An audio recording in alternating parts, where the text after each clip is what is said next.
just get the show on the road. Welcome to Scrollin', episode 117. It's 2024. Joining me as always, Davius Starjumper. How's it going, man? How's it going? It's going. It's going pretty good. It's a new year. It's the first episode of the new year, and things are going. Things are going. They're moving. Time is moving, and we're breathing. You're back on the mainland now. You've been on vacation. Vacation went flawlessly, as you could guess. No, actually, I went on a cruise. It was a great 7-day cruise all around the Caribbean. Went to Belize, Mexico, Honduras. It was actually really good. I actually didn't get sick. We left out of New Orleans, and so Sunday we made the 10-hour drive back home, and I didn't actually get sick until that 10-hour drive. Like, as I was driving, like hour by hour, I kept getting a little bit worse and a little bit worse. Man, just something at the very tail end of that trip. Gotcha. Yes. Something at the very end. I felt great Sunday morning. Like, Sunday morning I felt wonderful. But maybe a snack you grabbed on the trip home or something? I don't know. Something was brewing. Something was brewing. Brew. That makes it sound not pleasant at all. So listeners can tell Davius is not feeling well. So if he's not super loquacious this episode, try to be understanding. He's trying to save his voice a little bit. I'm going for like a Michael Jordan flu game or a Leslie Knope flu speech for any Parks and Rec fans out there. One of those two there. I watched Parks and Rec back in the day, but that's not ringing a bell. Gotcha. In my mind. Gotcha. But anyway, let's talk about some Elder Scrolls Online. We've been off for a month, so we got to get back into the groove here and kind of remember how to do a podcast. I was hoping there might be some news about what's going to be happening in Q1 or just in 2024 or whatever. Nothing yet, but just today, actually, there was a news article published on the official website. It's the 2024 Global Reveal event. It's like an announcement for that event. So that's going to be Thursday, January 18th, 4:00 Eastern. It's going to be following the Xbox Developer Direct stream, twitch.tv/Bethesda. So that's when we'll get the first peek at what's in store for 2024. We'll probably get an idea of the Q2 chapter and, where that's going to take place, what race is going to be focused on, if there's going to be a new skill line or whatever. We got some news about the news. Yeah, news about upcoming news. No idea about what's in store. There are some rumors. I don't even know if I should mention it, but I will. Sure. There are some rumors that maybe it's spellcrafting. That's been rumored before, but I kind of have a sense that it's a little bit more of a substantial rumor this time. But who knows, really? But maybe. We'll see. One thing I thought interesting about that announcement is that when it was talking about the new zone, it said a new zone, yet a familiar zone. Interesting hint there. Well, like, what does that mean? Like, we're familiar with it, but it's new. Interesting. Okay, that's interesting. Well, like a Telvanni Peninsula kind of fits that description, wouldn't you say? Kind of familiar, but yeah. I wonder if they're trying to say it's like from past Elder Scrolls games, but like a place we've been in previous games. Yeah, but like I feel like we've been to all those, unless they're going to the Nordland again, which I'm okay with. But if they're, I don't know if they would go Skyrim again. But you've seen my ESO map; it's very specific. We've done Skyrim pretty recently. I think that would be surprising, but yeah, you never know.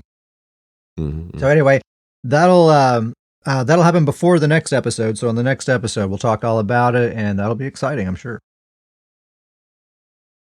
I thought we could just maybe talk about things that we're hoping might happen just for Q1, not for like the whole year, but just for the first patch of the year. What are some things we think maybe could happen or we'd like to see happen? One thing I've been thinking of lately is, they've been kind of going around doing this both bars treatment for like passive things, like the Nightblade cloak ability gives you your crit buff on both bars while slotted. Yep. I don't know if this would cause like major balance problems or whatever, but I kind of think it would be nice if they just did that across the board. Anything that gives you something while slotted it's on both bars. You know, like Camo Hunter, Mage Light, all that kind of stuff. I agree with that. I think that would be a really good change. I'm with you. I don't know if that would cause major balance issues, but I do really like the idea of it. That way you don't have to worry about, and it frees up so much bar space. Yeah, one big concern I could see with that is like I think a lot of times people will forego having a major crit buff on their back bar. Like you'll just put Camo Hunter on your front bar, that's your crit buff, and I just won't worry about having a crit buff when I'm healing. It's fine. But if suddenly you do have that crit buff on both bars all the time, that's a major buff to healing in an already very tanky meta. Could lead to a lot more healing. There's a concern. KDMS and Zemo, welcome guys. Thanks welcome. This is just my new voice, Zemo. It's just how I talk now. Yeah, he got sick on his way home from vacation. Can you believe that? Mm-hmm. At least you got to have a nice vacay, though. Like, that's you didn't get sick during the thing. That's least, silver lining. There is silver lining there. The vacation, like, I was healthy all the time, and then the day driving back was when I got sick. If I had to choose, that would be when I would choose to be sick. Yeah. When would you get sick? At the beginning, middle, or end? Got to choose the end every time. Anyway, another thing I think would be nice is if they did some, like, update to, like, description texts, like anything that says, like, something that applies to all nearby enemies. Like, how nearby are we talking here? Is that 10 meters? Is that 8 meters? I want specifics, people. Give us some distance. Distance. There's too many examples of that, of like sets and abilities or whatever. And it's like, I want to know exactly what that does. And it's very vague in the description. I'd like to see something like that. A reliable burst heal for a sorcerer that doesn't rely on being double slotted on both bars, like the Matriarch, would be nice. Those are things I'd like to see. What if they did you're talking about both bar. What if pets didn't take both bars anymore? Ooh, now there's a solution to that right there. Yeah. Just make the Matriarch 1 bar slottable. And it stays out there. Like, you'd still have to switch back to the bar it's on to recast it, but once you have it out there, it's just out there. I could see that being a good solution for sorcerers right there. That'd be great. That'd be great. Zemo says ASMR voice. It is nice. You need to get sick more often.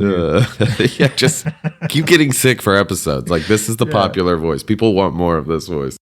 We're going to like start keeping like a lab of like strains you haven't been exposed to yet, so you can keep getting sick, to keep your voice this way.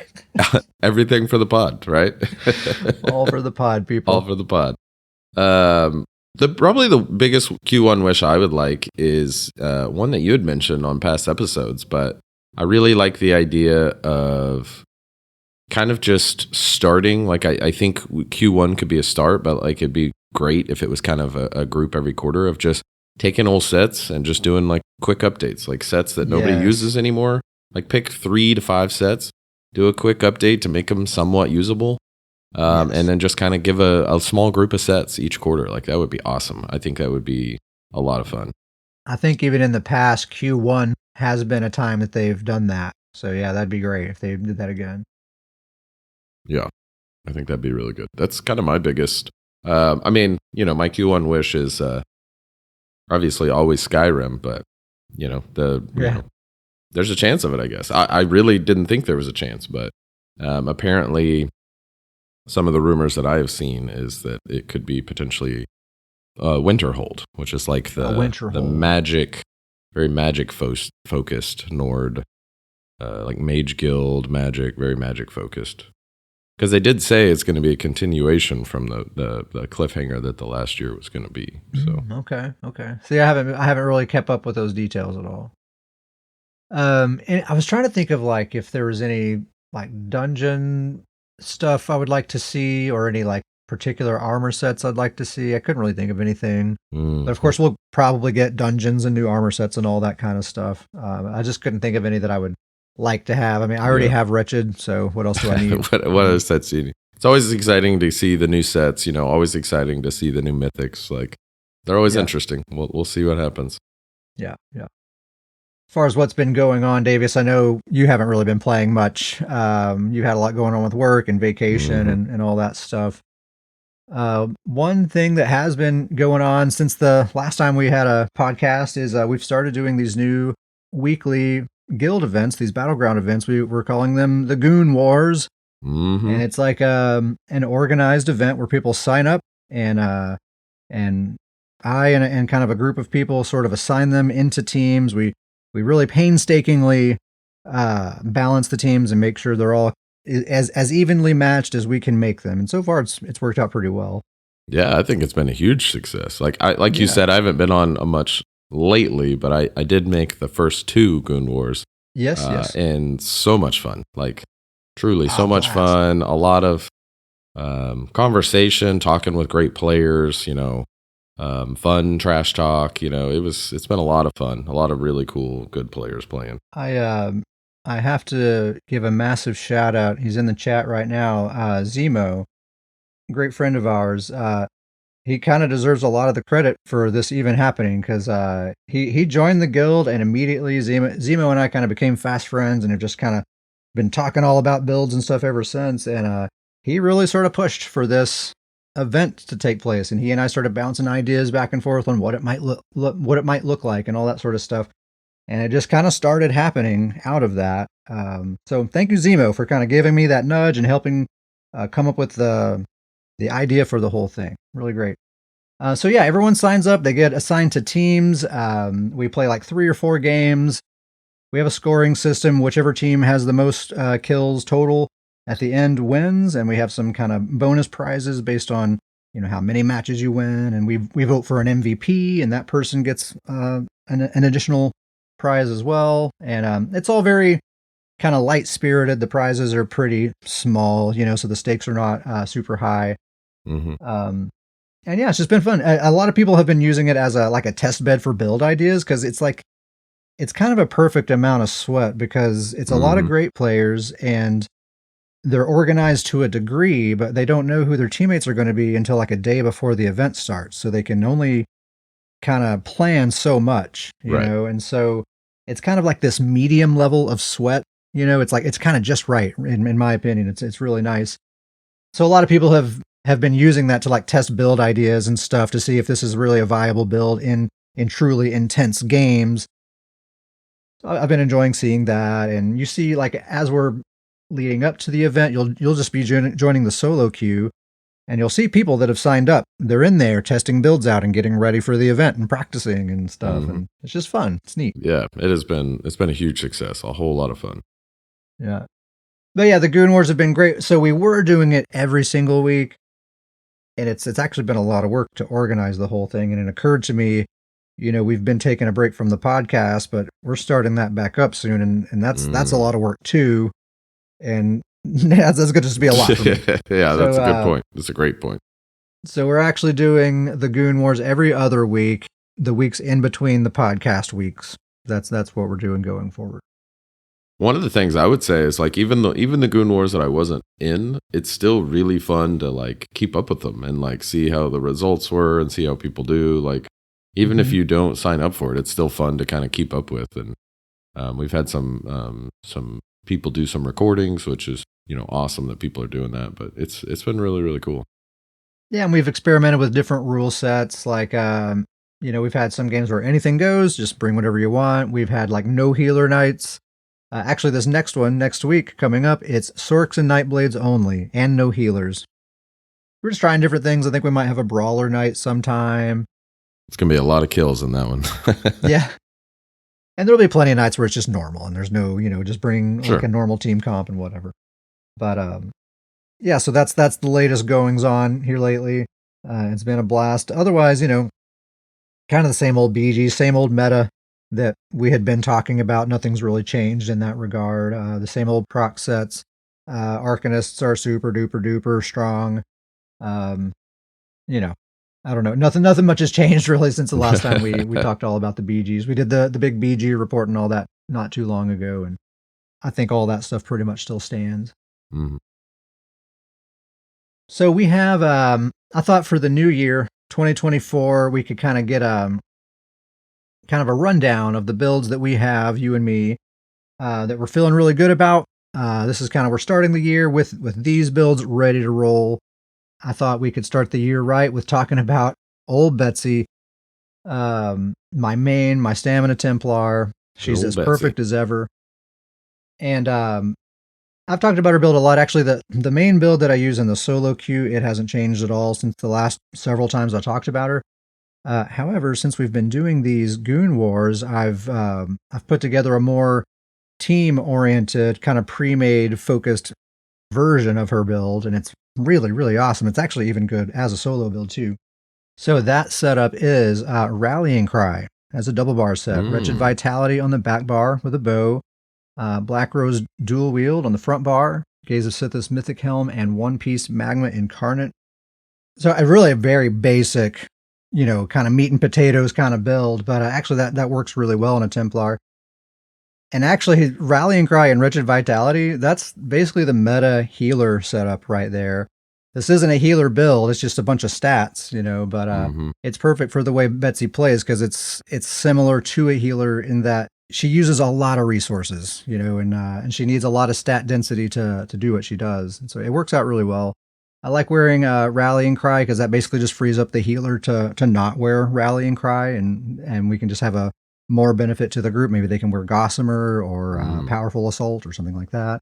Yeah, that's a great point. And then for the offense, for the group setup, I kind of have moved away from focusing on the stacking AoE pulses thing. There still is a little bit of that going on, but it's not such a focus. So I'm using Reflective Light, Deadly Cloak, Jabs as the spammable. I have the Javelin instead of Toppling Charge. I do use the beam on the group setup. I have to. Listen, if you're coming to the sweaties, you got to bring just whatever's going to get the job done. Got to bring that beam. I had to get over my hang up with the beam for the sweaties. Like, if I'm bringing a Templar and I'm not bringing the beam, I'm just holding my team back.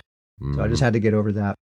And then one really significant change that I think has been really meaningful in the build as far as these pre-mades go is using the Meteor Ultimate instead of Crescent Sweep.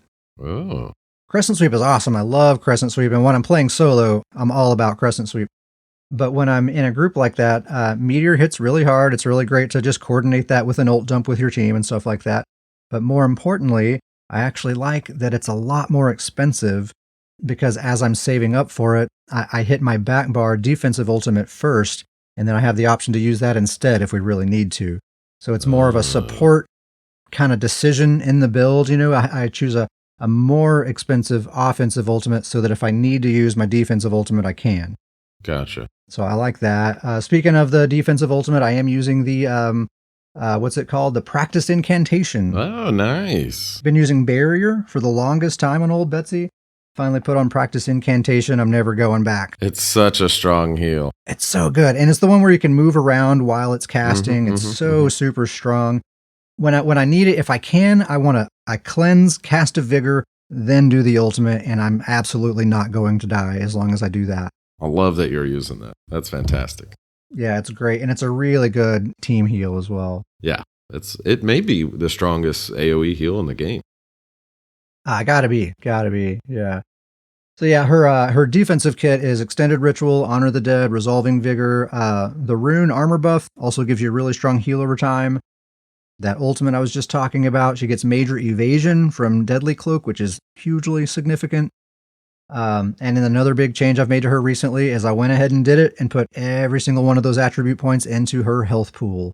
Yep. So she's sitting at like 37k health before Warden buffs. Once a Warden's in the picture, she's up in the ballpark of 40k. Very, very survivable with this setup. With Rallying Cry and kind of everything else going on in this build, I seriously feel like I can just saunter into the danger zone and just, what's up, fellas? I'm really not afraid of anything with this setup. It's a pretty fun way to play just because I feel so confident. Anyway, that's old Betsy's group setup. So continuing with starting off the new year right, Davius, Lord of Nords. What's going on with him, man? You're talking about your main, so I'm gonna follow that up with talking about my main, Lord of Nords. Yeah. I'll keep it short and sweet because I don't know how much voice I have left, but sure. We're gonna see how long it'll go. But really, yeah, I mean, Lord of Nords haven't really changed him since the last time I talked about him. The build is the Basalt Blooded Warrior, 2-piece Blood Spawn, the Black Rose dual wield, 1-piece Trainee, 1-piece Druid's Braid, and then the Oaken Soul. The bar setup is I actually use Whirling Blades as my spammable. And then I use Quick Cloak for obviously the Black Rose dual wield, and then I use Cinder Storm to proc the Basalt Blooded Warrior. And then I use Deep Breath and Coagulating Blood, and then obviously Ferocious Leap for the ult. And he's everything, I think I said this last time, but he's everything I've ever wanted him to be. He gets an insane amount of leaps in a BG now. He is just leaping all over the place. KDMS can attest. KDMS knows. But it's just been fantastic. Probably my favorite part to him is he's just kind of my, obviously he's my main, but he's just kind of my plug and play. Like if I'm going to jump in, the solo queue or group queue or the Goon Wars, like he's kind of my best option because he can kind of just plug and play on any team. He's a brawler. He can take a lot of damage. He's very survivable with the leap. He's got a lot of AoE damage and a lot of crowd control that really helps out the team. Those leaps happening so often, like those really can kind of be a lifesaver in a defensive sense that, if a team's kind of trying to go all in and plan, an attack where they're timing everything up, you can kind of leap and just kind of throw everybody out of there, and it kind of resets and throws people off. So yeah, he's been really great. Just kind of a good all around plug and play character. He's got good damage, very, very brawly, good survivability. And the Whirling Blades as a spammable is kind of weird, but it kind of works. It just makes the build a little bit easier in the sense that, if there's people with low health, just keep hitting the spammable. Just keep that Deep Breath and the Whirling Blades going, and that's kind of the damage of the build. And then just always make sure you've got the Quick Cloak up and the Cinder Storm on the ground. And the whole build just seems to kind of feed off itself, and it works together really, really well. Yeah, it's kind of just like this perfect symphony of a build. Just everything's just right. I like that. Yeah, that's how Betsy is for me too. It's just like, it doesn't matter what I'm doing. I can just log in with Betsy if it's pre-mades or solo queue or whatever. So it's going to work out. Yeah, absolutely. Yeah. Absolutely. All right, so my next build that I have to talk about is Tane, my StamSorc, and he's actually been on a bit of a journey since we last talked. I've had multiple versions of his build that I've been trying out, and actually there's been multiple times that I've thought like, this is the build. I finally found it. But I think I really finally have settled on... This time you mean it. It's for real this time. Yeah, this time I really do think I mean it. And it may surprise you. It is Dark Convergence as a double bar set. That is surprising. Wretched Vitality on the back bar. That part's not. That part is not surprising. With a bow. Asylum dual wield front bar. Gaze of Sithis Mythic Helm and One Piece Magma. So pretty standard setup for me, except Dark Convergence. I've used it before, but never really on a Sorc. Man, I'm really loving Dark Convergence with the Negate Ultimate. It's just a beautiful combo, man. They belong together. I actually have always had a really hard time using Negate effectively, but you throw Dark Convergence into the picture and it's a completely different thing. So good. Especially for like really brawly fights, like where it's really hard to kill some people, man, a well-placed Negate can just absolutely change the landscape. Stops all those heals. Yeah, just shuts those heals down. Shuts a lot of things down, like the Dark Convergence pulls people in, and then, because of the Negate, they can't cast any Magicka abilities. So like if it's a Sorc, they can't streak out of there, or like no one can cast Race Against Time to sprint out of there. You can't cast heals. It's just, there's just a lot of things that you're taking away from them. And you're pulling them all the way into the direct center of that thing. So they have the maximum distance to travel to get out of there. So anyway, his basic combo is just Haunting Curse, Rapid Strikes, and Spin to Win. Very, very simple. So, just like a typical like 1v1 fight, that's really all you're doing. But then at the same time, we have Bombard and Streak. So Bombard is that bow ability. It's an AoE root. And then we have Streak, of course, which is an AoE stun. And we're basically just alternating back and forth between those two every few seconds. Because, of course, roots and stuns, they're on two different cooldowns. So you can root someone and then immediately stun them afterwards, and vice versa. So the whole game is to just be keeping them locked down either with a root or a stun, basically permanently, the entire fight. So you're doing that Curse, Rapid Strikes, Spin to Win. But then in between that, you're bombarding. Like when you bombard, do a combo. By the time that combo is finished, you can streak to stun them. Try another combo. By the time that combo is finished, you can root them again. Do another combo. By the time that combo is finished, you can stun them again. You just keep doing that, and that's what the build does. All the while, you're just zipping and zapping everywhere. Yeah, you got to bob and weave, and it's not exactly like that all the time, but in general, that's what you're trying to do. Sure. And then we have our big secret weapon with the negate plus dart convergence when we're really ready to go for the big kill. Either could be one single target or multiple targets. I try to save it for big groups, but if there's just one target that I really want to kill them, it'll do it. It will do it. The ones that really annoy you. It's time. Yeah. So anyway, yeah, that's basically the build. It's very utility focused. It's a CC bot. The damage isn't really the point of the build. The combo really hits fairly hard. I mean, Haunting Curse, Rapid Strike, Spin to Win with a fair amount of crit and penetration. There are some 1v1 fights that, that might not be enough damage to kill them, but that's not really the point of the build. It's a group focused build. Your goal is to keep enemy teams locked down as much as possible, while trying to take out targets at the same time, using those spin to wins to take out any low health targets. And then when it's time for the ult dump, you have that secret weapon. Super fun in both like pre-made comps and in solos. Even just as a solo build, it works extremely well.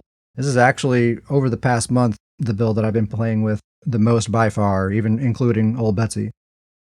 So strongly recommend that way of playing a StamSorc with the bombard and streak kind of thing going like that. Very, very fun way to play and very effective. That's maybe the most value you can bring to a team as a StamSorc, I would think. Always good to see Tane StamSorc. Always good. Oh, yeah. Yeah, and he's just in stellar shape right now.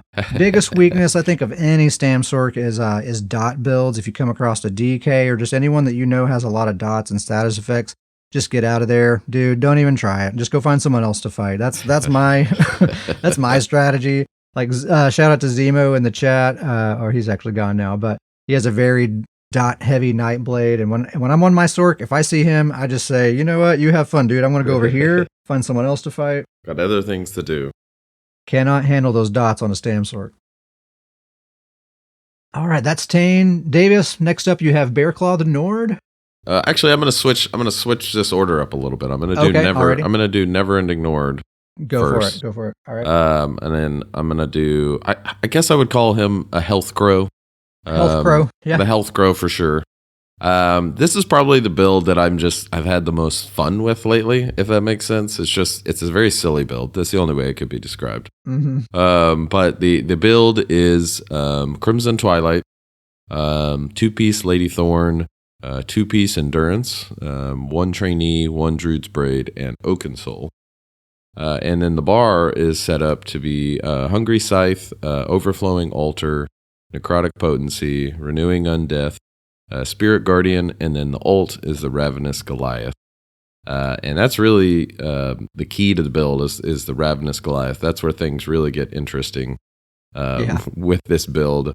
With the 90k health and whatnot. It gets 90k plus health in the Ravenous Goliath form. And all those set pieces either are giving health or they're health-based proc. And the Hungry Scythe is also that's what I use as my spammable. It does regular damage, but it has a health-based heal for everybody that it hits, that it heals back to me. So it's incredibly, incredibly survivable. I can't explain the survivability enough. But it's also works really well as a support build. The Overflowing Altar is a great heal. The Renewing Undeath is a nice cleanse, but also an AoE heal to teams. It's got the Spirit Guardian going, and then the Necrotic Potency works as a great heal, as survivability tool for the build, but it also gets very, very quick to getting back into that Goliath form. And once it hits that Goliath form, it's kind of when it kind of focuses on healing and support. And once you hit that Goliath form, then you kind of focus on pressure. You still kind of heal through that, but the AoE dot from the sets and the Lady Thorn with that Goliath just starts turning pressure on teams, and so it gets really, really fun.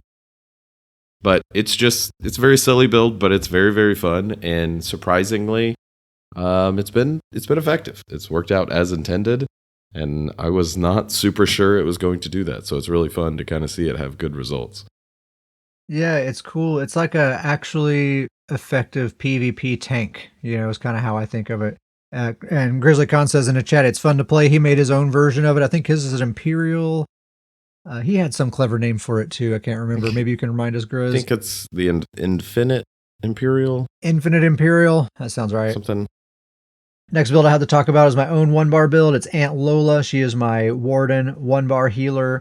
Her setup is it's Gossamer, the Ozazon monster set, Maelstrom Resto, 1 Trainee, and 1 Druid's Braid, and the Oaken Soul Ring. And Gossamer basically is interchangeable with Rallying Cry. I find most of the time somebody in the group is already wearing Rallying Cry. The healer doesn't necessarily have to be the one wearing it, but I do have it in the inventory. I can always swap it out if I need to. That would take precedent over Gossamer, I think, in most situations if no one else is wearing it. But I mean, I don't really have anything to say about this build other than if you are using Gossamer, you want to try to have at least 1 ground AoE hot because they tick every 1 second. The evasion that you get from Gossamer only lasts for 1 second. So sticky hots aren't enough to keep a full uptime. You need ground hots. I use healing springs, and just make sure that everyone is always standing in that while we're fighting, and that works.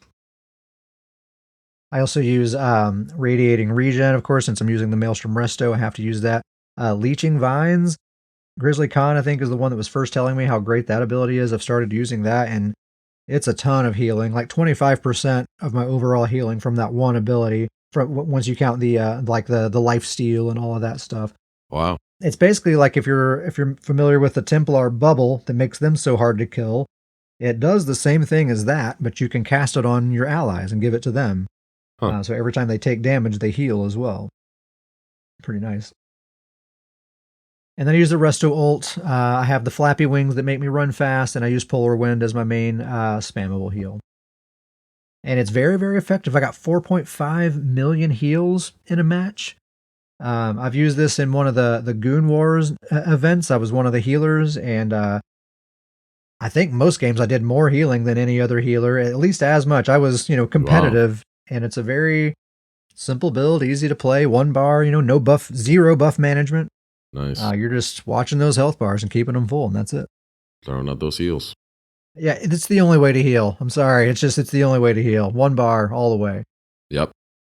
Okay, so now Bear Claw the North. Now Bear Claw the North. This is my stamina warden. If Lord of Nords is kind of my plug and play character brawler, and Never Ending Nord, the HealthCro is kind of my healer support build. Bear Claw, he's kind of my kill secure build. This guy's he's about dealing damage, high damage, in getting kill secure. I would say he doesn't actually have any executability, but he does do the most damage of the characters I have. He puts numbers on the board. He does put numbers up there.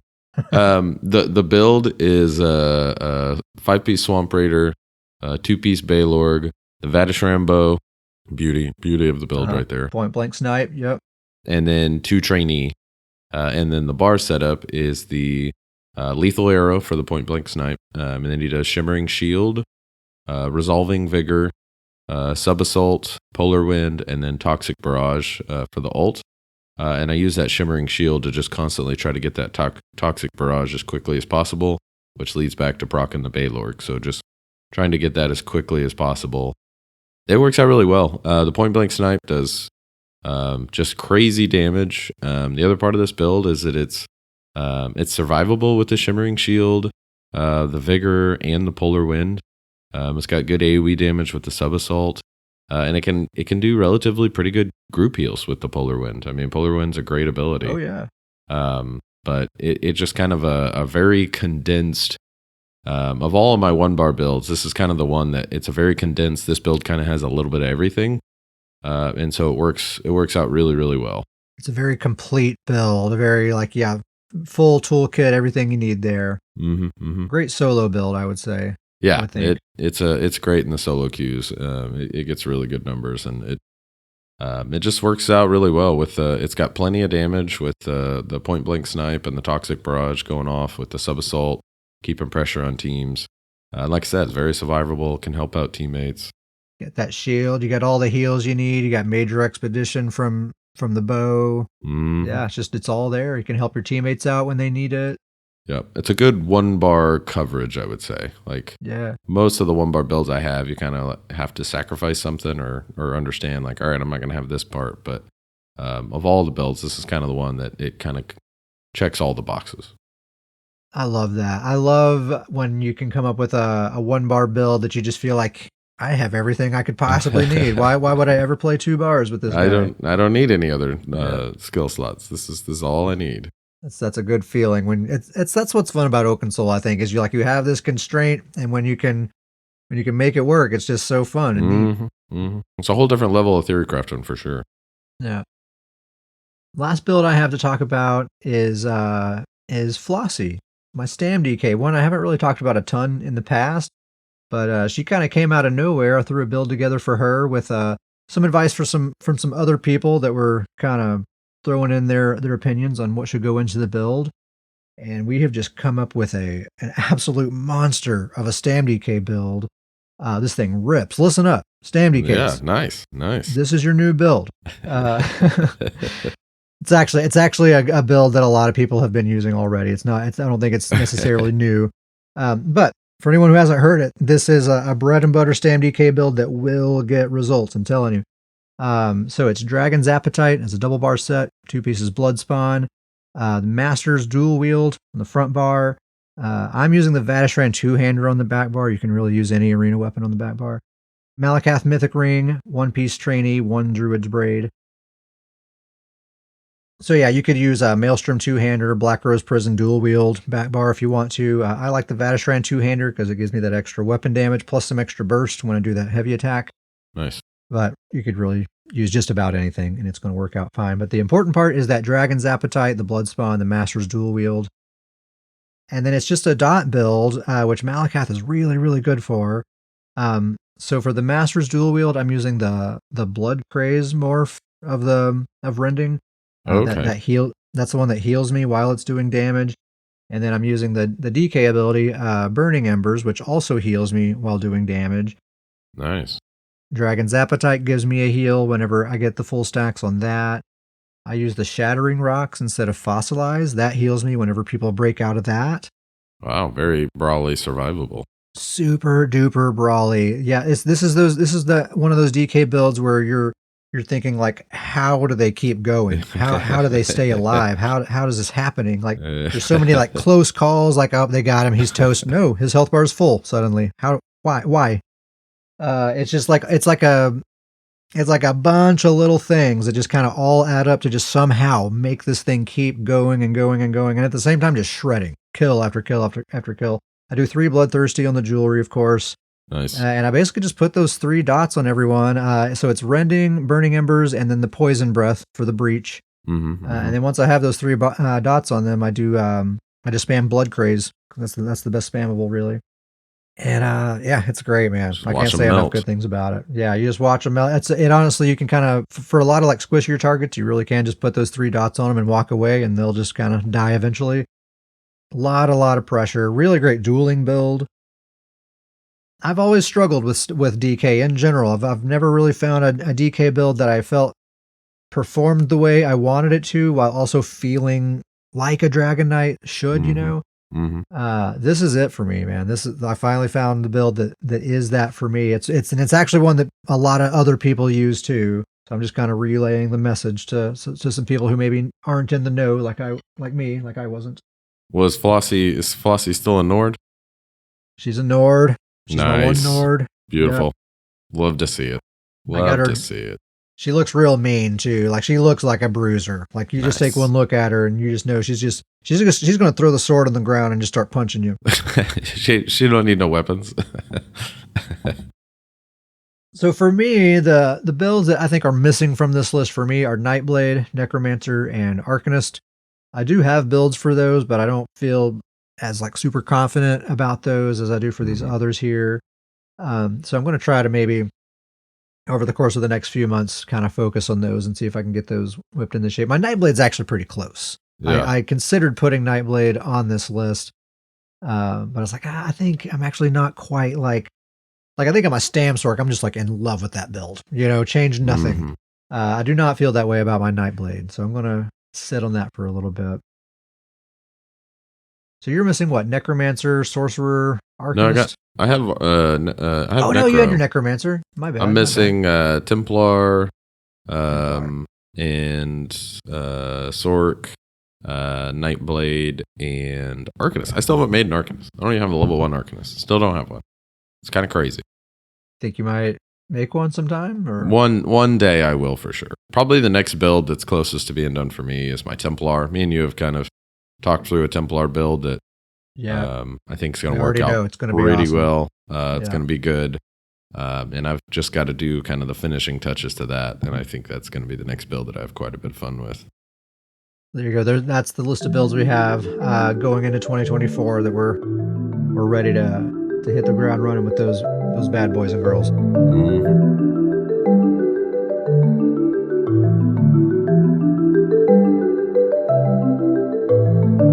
Let's talk about some emails. We have some emails, scrollingpodcast@gmail.com. That is our email address. You can write to say hello or tell us a joke, ask us a question, make a suggestion for the show, anything you like.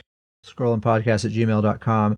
Every episode, Davius is going to pick his favorite email of the bunch, and if they're on the PCNA server, we're going to give them some gold. This week, I think we're going to go for 200K. That's how much we're giving away this time. So first email comes from Grizzly Khan. Shout out to Grizzly Khan. Grizzly Khan says, the revival of the GWARPLAR made me wonder, what legacy builds do you look back upon with the most fondness, or what do you wish you could would make a comeback?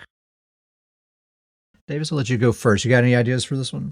Oh yeah, the first one that comes to mind for me is the TorqueSorc. Oh, TorqueSorc. The TorqueSorcs were a great time. Me and you were both rocking a TorqueSorc build setup, and we had quite a bit of fun. Some pretty good stories. I think our great sewer fight where we had the two of us versus, gosh, I don't know how many people we were going against, but we finally wiped them. I think that was the TorqueSorcs. Those were a lot of fun. I always look back at those with a lot of funness. That was a fun time. Grizzly Khan says the Bushwhack Twins. Yeah, the Bushwhack Twins, absolutely. Yeah, I feel like Wretched Vitality killed the TorqueSorc, or really just killed the Torque of Tonal Constancy. Really. Yeah. You just don't need. It's a lot easier to get sustain now, and during that time, the Torque was a great answer for sustain. It wasn't as easy to get, and TorqueSorc's my answer for sure. That was the first one that came to mind. My answer is my poor Necromancer, Despair, who used to be a nightmare. Just Necromancer in general. Yeah. Necromancer in general, I miss my Necromancer, man. She used to be a menace. She used to step on the battlefield and people cowered in fear. They did not want to deal with Despair. Mm-hmm. She lived up to her name. Like she's everywhere she walked, there were just flowers wilting and everything's just dying. Yeah. That is not what she is anymore. I have a build for her that is functional. It works. When I'm in the mood for some Necromancer, it works well enough for me to jump in there and have some fun. But it's not the old Despair where everyone just fears her the way they used to. And I don't think that's going to happen without some big changes to the class. There was a period of time that when things got super sweaty, you would go and grab Despair to turn the tides for us. Oh yeah, we've said it in the past. Like when we were like having a tough time in BGs, I'll make the joke like, all right, let's win one real quick. And I'll switch to Despair. And of course we do. That's Despair. Exactly what happened. Absolutely. That's my answer for sure. Which is really just another way of saying buff Necro again. Next email, thanks for writing, Grizz. Next email comes from Dudagon. This is a really short one. He says, question for the pod, quality versus quantity regarding kills in a deathmatch. Kind of an interesting question. It kind of stumped me for a second, like, what does that even really mean? But actually, it's actually a really good question. And I think I actually really am kind of interested in quality kills a lot of the time. Yeah. I think old Betsy, my main, is very kind of exemplary of that. She often does not have the most kills on the team, but she often is the most impactful on the team as far as like whether we win or not. And I'm also a sucker for just like a a sweet play. I'm not so impressed by, if you see someone who gets 30 kills in a death match, Davius, you tell me, are you impressed?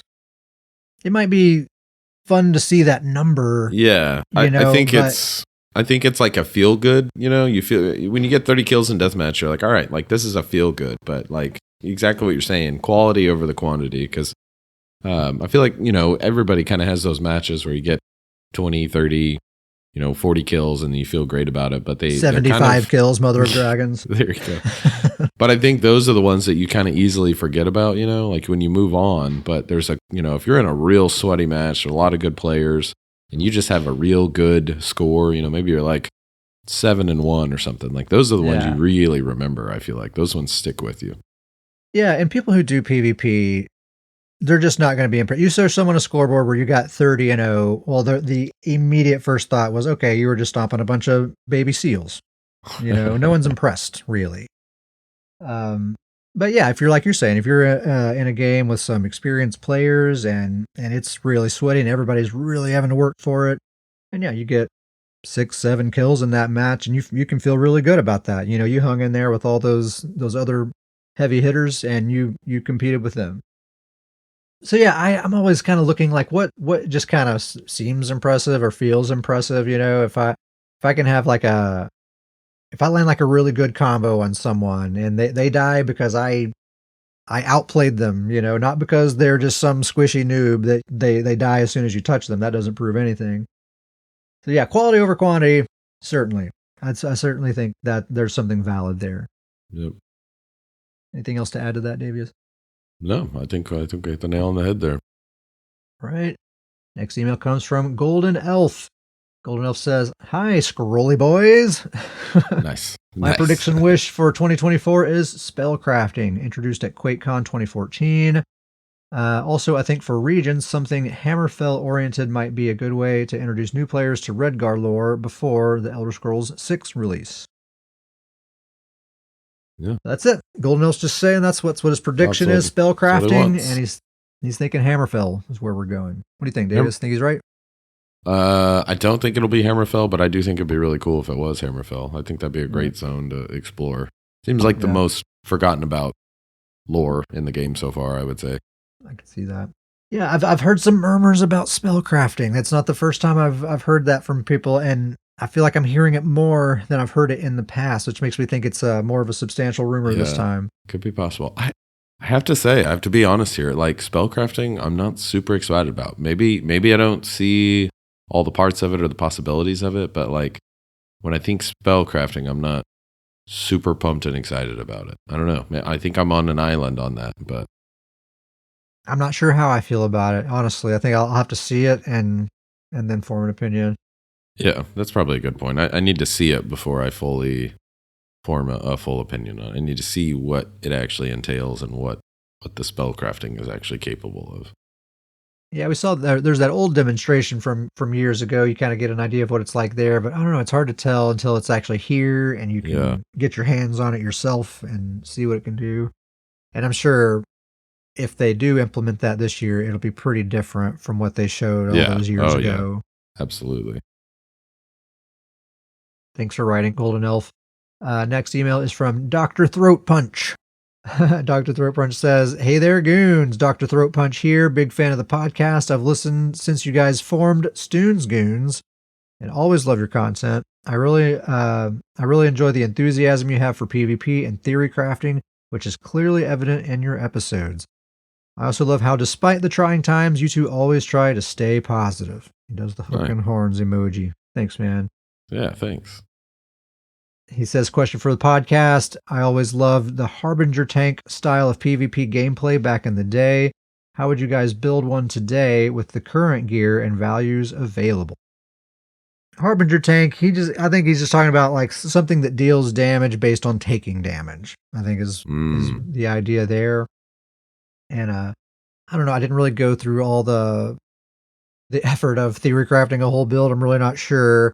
That does seem like something that would be totally perfect for a necromancer. Yep. And maybe the Vanguard's Challenge set, which I've actually been kind of toying with an idea in my mind using a build with that. But that's the That's the set where you taunt a player and they do 35% more damage to you, but 35% less damage to everybody else. Oh. It's not necessarily a Harbinger tank, but it kind of goes along with a similar sort of theme. Yeah. That's the best I got. I don't know. I don't really have a whole build for you here. Yeah, my answer to this is just the Never Ending Nord build. It's not fully a Harbinger tank style, true. but I think it's kind of in line with it. Very tanky. I think it fulfills a similar power fantasy. Sure, very sure. very tanky, but can also kind of turn the pressure on. Like a health based. What was that again? What were those sets again? They are Crimson Twilight and Lady Thorn, both damaged based on health. So you get that Necro ult, your health just skyrockets and things. That might be the more effective incarnation of that play style now. I mean, like the strictly Harbinger style of like I take damage, I deal damage. That might not be super effective these days, but something like that's like health based, I think might work out actually pretty well. Or actually, we can clearly see does. Dr. Throat Punch says, keep making your awesome content, guys. Dr. Throat Punch. Thanks, dude. He's actually been in the Discord and making some funny comments here and there. Good to have him around. Yeah, fantastic. Next email comes from Gary. Gary says, howdy. Just found your podcast a few weeks ago and love it. Catching up on the backlog of episodes. For the past few months, I've been into endgame raiding, but your podcast has gotten me wanting to get back into PvP. I started playing this game for the PvP. I'd love an invite link to the Discord, please, to talk about builds and whatnot. Thanks, y'all. Keep up the good work. You're welcome. I'm assuming we already got him. We already got him in the Discord. Yeah, already got the invite sent. Awesome. That's housekeeping's all done on that end. Yeah, fantastic. And that's all the emails we got. Davius, you got any? Which one's your favorite, man?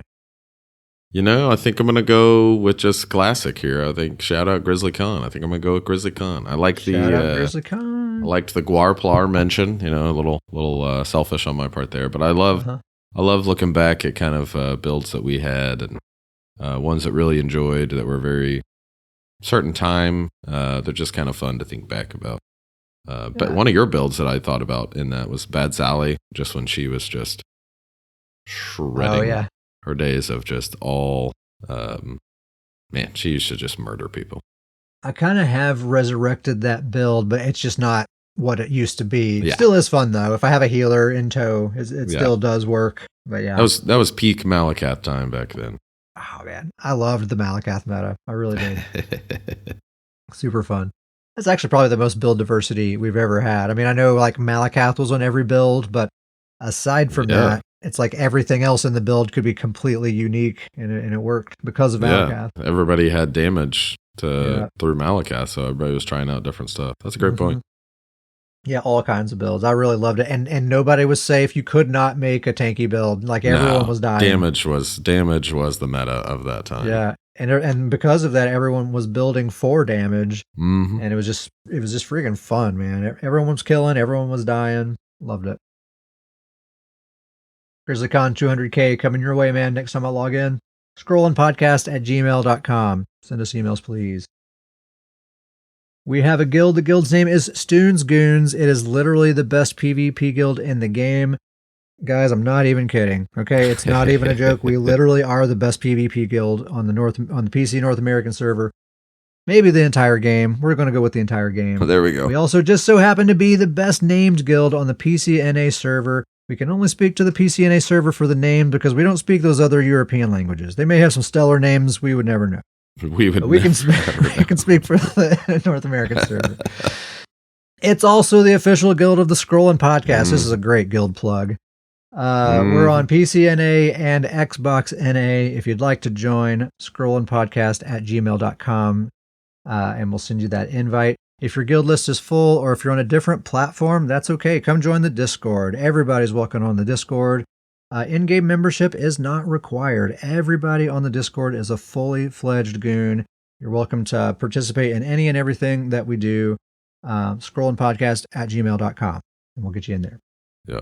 If you'd like to support the show, one easy thing you can do is go to the Apple Podcast app and give us a star rating and especially a written review. If you'd like to go a step further than that, you can go to patreon.com/scrollandpodcast and sign up to receive Rousing Boom for $3 a month. It gets you access to a number of bonus benefits, including the Booncast, which is an extra solo, shorter podcast that I do on the off weeks, so you get a little something every week. Another way you can help support the show, if you're on the PCNA server, if you're in the guild, just drop stuff in the guild bank. Crafting mats, potions, gold, all that stuff contributes to the podcast. You know, we make builds all the time. We're testing builds all the time, and that's all ends up being content. So that actually helps us out quite a bit. And at the very least, just come join the Discord and be our friend. That really benefits the show more than anything. That's the number one way that anyone can support us, is just come hang out with us and be a part of our community. We have all sorts of theory crafting conversations. We talk about all sorts of things. Some of those things become full-blown segments on the show. Mm-hmm. At the very least, they inform conversations that we have on the show and enrich the show quite a bit. And it's just good to have a bunch of friends, you know? Yeah, absolutely. So join the Discord, scrollandpodcast@gmail.com. Got a bunch of shout-outs. Shout out to the chat. Grizzly Khan was the first one in here 6 minutes early, telling us that we were late. The audacity. KDMS, Zemo was in here earlier. Thanks, guys, for being here. Yep. Shout out to Uncle Sam, Wanted by My Dog, Ricky Base, 60, Zemo, KDMS, Ironworks, Fanfaronad, Sudica, a bunch of others. We've all just been playing a lot lately. A bunch of really cool people. I've just been enjoying y'all's company. Yep. I'm going to give a special shout out to Old Bearded Gamer. Old Bearded Gamer, okay. Old Bearded Gamer. He reached out to me about some Oaken builds, and he's putting together some Oaken Soul builds, and we had a fun conversation. And shout out to him. He was a lot of fun, very kind, and it was fun to kind of share those builds with him. Shout out to Old Bearded Gamer. Shout out to Grizzly Khan, first in the chat, number one fan. Thanks, Grizzly Khan. Shout out to the Elder Goons, the OGs. Guys, thanks for being here for so long and for being our friends. I mean that. I really appreciate you.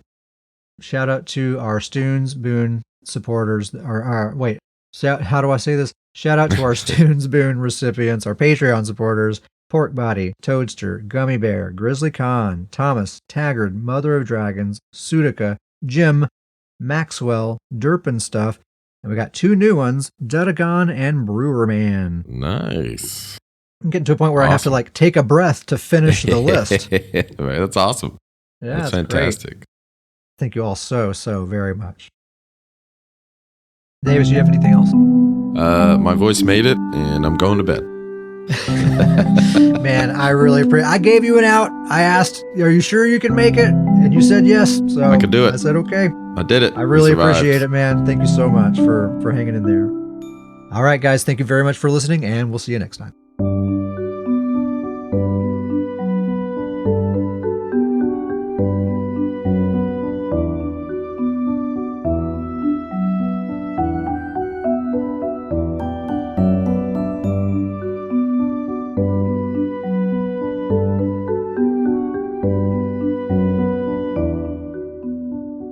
Here comes the snap. 3, 2, 1.